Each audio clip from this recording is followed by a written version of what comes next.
quand on travaille avec une fonction, il est important d'être capable de manipuler les fonctions de façon convenable. On va faire quelques exemples ensemble pour voir comment on peut manipuler une fonction. Donc, disons que je prends comme fonction, première fonction, f de x égale à 7x moins 4.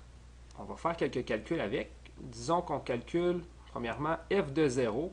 Alors, qu'est-ce que ça veut dire ça? Ça veut dire toutes les fois que je croise un x dans ma fonction, je le remplace par 0. Alors, 7 fois 0 moins 4. Alors là, je mets des parenthèses, puis ça a l'air un peu fou pour des valeurs, mais on va voir un peu plus loin que ça peut être très pratique de ne pas oublier de mettre les parenthèses. Alors ici, on va avoir, je vais tourner l'écrire ici, on va avoir quoi? On va avoir 7 fois 0, 0, moins 4, et on obtient que la réponse vaut moins 4. Alors si j'en calcule quelques autres, disons f de moins 1, alors 7, on remplace le x par moins 1, moins 4.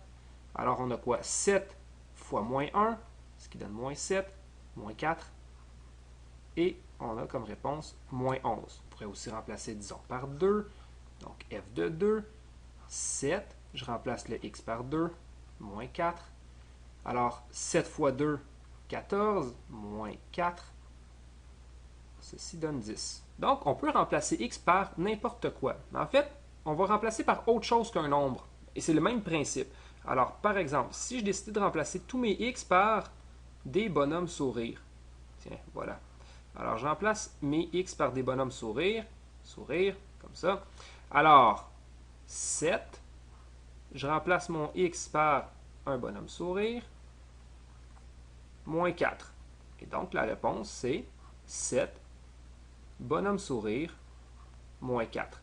Bon, pourquoi je fais cet exemple-là? C'est pour voir que, dans le fond, x, c'est une variable qui est arbitraire. Je pourrais le remplacer par n'importe quoi. Bon, OK, on pourrait y aller aussi en remplaçant par, disons, r à la 6. Donc, on obtiendrait 7. Je remplace mon x par r à la 6, moins 4.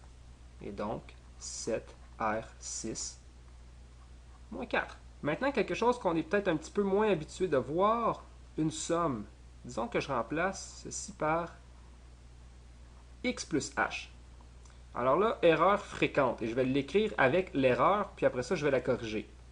7, je remplace le x par x plus h, moins 4. Et donc, la réponse serait 7x plus h moins 4.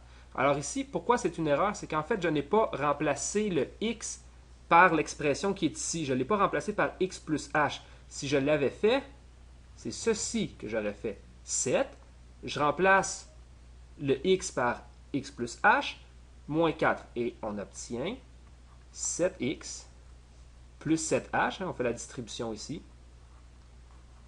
moins 4. Alors, très important de manipuler les fonctions de façon convenable. Si je n'avais pas mis mes parenthèses, donc qui est une erreur fréquente, j'aurais obtenu 7x moins 4 et j'aurais juste ajouté h. Alors, bien attention, ce n'est pas ça que je voulais faire. Ici, c'était remplacer chaque occurrence de la variable x par x plus h. Donc, c'est pour ça ici que je mettais mes parenthèses. C'était juste pour nous habituer à bien remplacer à l'intérieur d'une fonction. Maintenant, on pourrait faire d'autres types de calculs. Par exemple, je pourrais calculer quelque chose qui ressemble à ceci. f de x plus h moins f de x divisé par h. Et là, ici, h est différent de 0 parce que je ne peux pas diviser par 0. Donc, si je voulais faire ce calcul-là, comment on procède? Alors, f de x plus h, c'est quoi? C'est 7. Je remplace le x par x plus h, moins 4. Et je soustrais f de x, moins. Et là, je vais mettre une grosse parenthèse parce que je veux soustraire tout ça. 7x moins 4. Et ceci, c'est f de x. Le tout divisé par h. Donc, pourquoi j'ai mis la grosse parenthèse ici? C'est une autre erreur fréquente. Si je ne mets pas la parenthèse, je vais obtenir moins 7x moins 4, si on oublie la parenthèse. Alors que le fait de mettre une parenthèse va faire en sorte que la multiplication qui est ici, là, une multiplication qui est un peu cachée parce que c'est moins 1, je dois la faire sur le 7x, mais aussi sur le moins 4. Alors, très important, si on oublie notre parenthèse, on oublie de distribuer notre moins 1 qui est ici devant la parenthèse. Et bien entendu, on a une manipulation algébrique qui n'est pas conforme. Alors ici, on va simplifier parce que ces choses-là se simplifient. Donc ici, 7 fois x plus h, j'ai 7x plus 7h. 7x plus 7h. J'ai le moins 4. Et ici, moins 7x moins 4. Alors je vais distribuer le moins, donc je vais avoir moins 7x. Et moins 4, donc plus 4. Le tout divisé par h. Alors là, ici, il y a des choses qui se simplifient. Le moins 4 et le plus 4. Le moins 7x et le 7x. Et qu'est-ce qu'il nous reste? Il nous reste 7h divisé par h. Et ici, on peut simplifier les deux h. Et donc, la réponse est 7. Je vais faire un autre exemple. Alors, je vais effacer ce tableau-ci.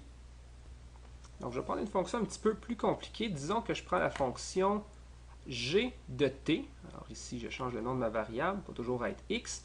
Donc, g de t égale à moins 2t carré plus 4t moins 5.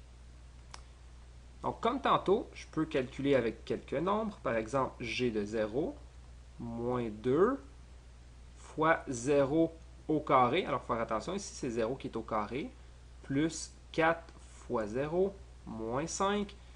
Quand on effectue le calcul, qu'est-ce qu'on obtient? Donc, moins 2 fois 0, 0, plus 4 fois 0, 0, moins 5, et il nous reste moins 5. Si je veux calculer, par exemple, g de moins 1, alors, moins 2 fois moins 1 au carré. Donc, faire attention, ici, si on oublie la parenthèse, on va avoir moins 1 au carré. Alors, peut-être une petite note ici, bien entendu, que moins 1 au carré, ce n'est pas la même chose que moins 1 carré. Ici, le carré est appliqué à moins 1. Donc, moins 1 fois moins 1 donne 1. Et ici, le carré est simplement appliqué à 1, étant donné qu'on n'a pas mis de parenthèse. Donc, ça serait égal ici, donc en fait différent, moins 1 au carré, 1. Bien entendu, hein, on voit que ce n'est pas la même chose. Alors, si je continue, moins 2, je remplace le t par moins 1 au carré, plus 4 fois moins 1, moins 5. Alors, quand on fait le calcul ici, qu'est-ce qu'on obtient? On obtient moins 2 fois 1, moins 2, plus 4 fois moins 1, donc moins 4, et moins 5. Le total donne moins 11. Donc, si je continue avec un autre exemple numérique, disons g de 2, alors moins 2 fois 2 à la 2, plus 4, je remplace mon t par 2, moins 5. Qu'est-ce qu'on obtient? On obtient moins 2 fois 2 à la 2, donc fois 4, plus 4 fois 2, 8, moins 5. Et ici, moins 2 fois 4, ça donne moins 8, plus 8, moins 5. Il nous reste seulement moins 5. Donc, comme tantôt, je pourrais remplacer mon t par bonhomme sourire. Disons ici que je le remplace par étoile. Tiens, étoile. Alors, qu'est-ce qu'on obtient? On obtient moins 2, étoile au carré, plus 4, étoile, moins 5. Je pourrais le remplacer aussi par, comme tantôt, r à la 6. Donc, si je remplace par r à la 6, qu'est-ce qu'on obtient? Moins 2, r à la 6, à la 2, plus 4, r à la 6, moins 5. Donc, qu'est-ce qu'on obtient? On obtient moins 2, r à la 6 à la 2. Donc, ici, on a exposant, exposant. On va multiplier les exposants. Donc, 6 fois 2 donne 12. Donc, r à la 12, plus 4, r6, moins 5. Si, comme tantôt, j'essaie le g de x plus h, voyons voir qu'est-ce que ça donne. Moins 2, x plus h au carré. Donc, je remplace t par x plus h. Donc, il faut faire attention ici, c'est le x plus h, c'est tout ça qui est au carré. Maintenant, plus 4t, donc plus 4, x plus h, moins 5. Alors là, on va développer pour voir ici si on peut simplifier un peu des trucs. Alors, moins 2, x plus h au carré, c'est la même chose que x plus h fois x plus h.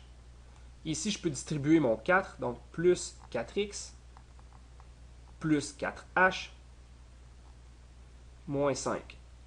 Et ici, si je développe, je vais avoir moins 2. Alors, x fois x nous donne x carré. X fois h plus h fois x. Donc, on a 2 fois xh ou hx, peu importe, hein, si c'est commutatif. Plus h fois h, donc h carré, plus, bon, ce qui reste, 4x plus 4h moins 5. Et donc, si on remet tout ça ensemble, moins 2x carré, alors je distribue le moins 2, moins 4xh, moins 2h carré, plus 4x, plus 4h, moins 5. Voilà, alors ici j'ai calculé g de x plus h. Faire attention, si on omet les parenthèses, on va obtenir quelque chose de totalement différent et qui sera faux. Ici, on a bien remplacé le t par x plus h. C'est ceci qui doit être mis au carré. Pas seulement le h, pas seulement le x. Donc, faire bien attention. Maintenant, je vais faire un dernier calcul. Ce que je vais faire, c'est que je vais peut-être juste venir effacer quelques petits trucs pour avoir de la place. Voilà. Alors, je vais venir calculer g de x plus h moins g de x, le tout divisé par h. Bien entendu, ici, h doit être différent de 0, étant donné que j'ai une division. Alors, voyons voir qu'est-ce que ça nous donne. Donc, g de x plus h, je l'ai déjà calculé, je l'ai déjà développé. Donc, je vais déjà écrire ici l'expression développée. Je pourrais réécrire la première expression qui est ici, hein, celle-ci. Par contre, il va falloir que je la redéveloppe, puis je l'ai déjà fait. Donc, on va sauver un petit peu de temps. Je vais tout de suite venir écrire celle-ci, celle qui est développée. Alors, moins 2x carré, moins 4xh, moins 2h au carré, plus 4x, plus 4h, moins 5. Ça ici, c'est simplement g de x plus h. Je vais peut-être mettre un crochet là, pour vraiment mettre l'emphase sur, c'est la première expression. Moins, je vais mettre un autre crochet, je vais soustraire g de x. Alors, je remplace ici tous mes t par x, moins 2x carré, plus 4x, moins 5. Le tout divisé par h. Alors ici, il va faire attention de bien distribuer le moins à chacun des termes du crochet. Donc, moins 2x au carré, moins 4xh, moins 2h carré, plus 4x, plus 4h, moins 5. Et maintenant, je vais soustraire, donc moins 2x carré, ça va devenir plus 2x carré. Maintenant, moins 4x. Et moins 5 va devenir plus 5. Le tout divisé par h. Il y a des choses qui se simplifient. On a ici le 2x2 avec le moins 2x2. On a le moins 4x avec le 4x. Et on a le moins 5 avec le 5. Alors, une fois que l'on a simplifié ça, qu'est-ce qu'il nous reste? Il nous reste moins 4x h moins 2h2 plus 4h, le tout divisé par h. Et là, ici, on peut simplifier. Étant donné que j'ai une division et que j'ai des h dans chacun des termes, je peux venir simplifier. Alors, un h dans chacun des termes, étant donné que j'ai un h en bas. Alors, ici, j'ai un h que je peux venir simplifier. Ici, j'en ai deux. Si j'en enlève un par la division, il va m'en rester un. Alors, ceci va partir. Et si j'en ai un, je le simplifie avec celui d'en bas. Et voilà. Et donc, ma réponse finale, moins 4x, moins 2h, plus 4. Donc, ceci est la réponse finale après simplification.